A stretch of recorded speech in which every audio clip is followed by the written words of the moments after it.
Now, at least 100 hostages are believed to be hidden in Gaza. This is after they were taken by Hamas militants during the attack in Israel on Saturday.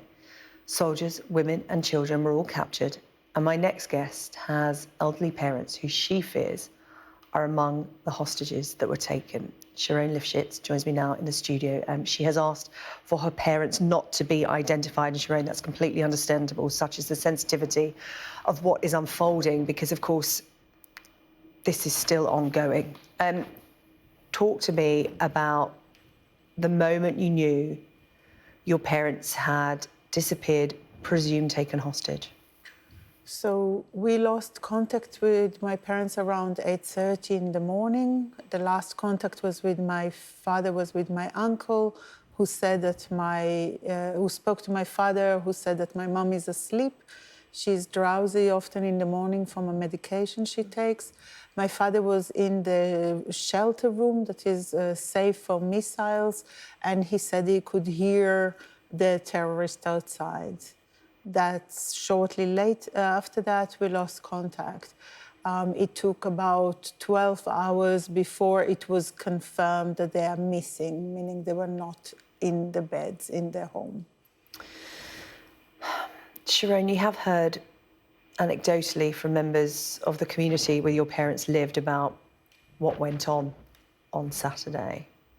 What's your understanding of what happened to them? Because we do hear about these 100 or so hostages, and the thing is, since Saturday, we've not heard anything from Hamas about who they are, where they are, what is happening with regard to them. There's a wall of silence. So what have you been able to piece together about what happened to your parents? Personally, about my parents, we haven't heard. My parents lived in the closest line of houses to the fence that faced Gaza. They are less than a mile away.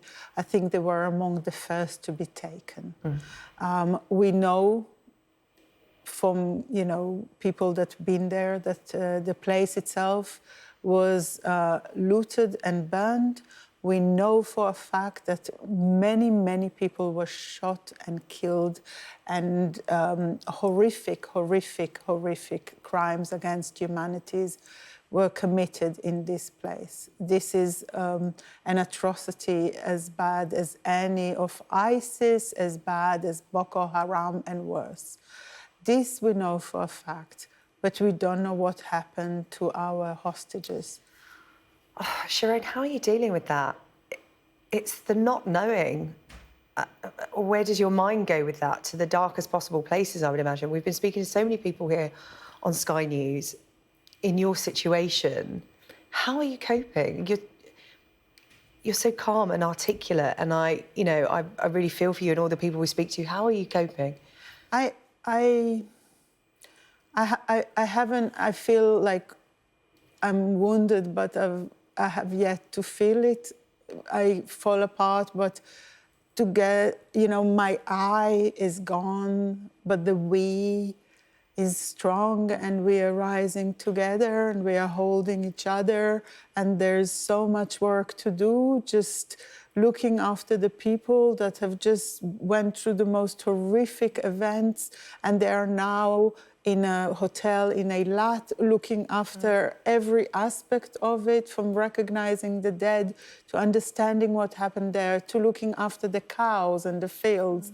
We are trying to raise awareness, and I'm just part of this body of people that is coming to look after these communities. These communities, and it's not just my kibbutz, it's many other kibbutzes, have just, I think it's it would never leave us, but at this point we are not yet grieving. We are not yet burying the dead.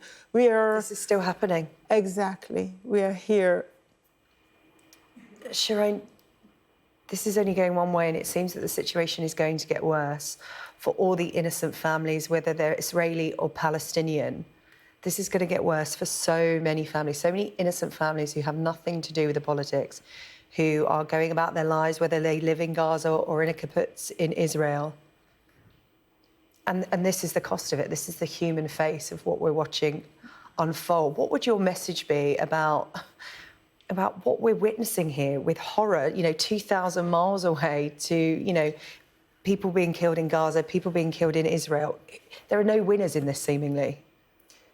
We are definitely not. The family and my community is not the winner. But I think this is an act, an atrocity, designed, premeditated over many months. We have clear evidence that they have planned it very carefully, how they will go from house to house. This is designed for hate. This is designed for despair. This is designed to separate us and make us hate each other. I think that it's too simple a response to just let them win that battle again. I think that we as people have to recognize each other's humanity. We have to understand, and you know, my parents and my people are in Gaza now. Am I petrified? I am, but was I petrified before when my parents were relatively safe? I was petrified. We never forget that they are our neighbors.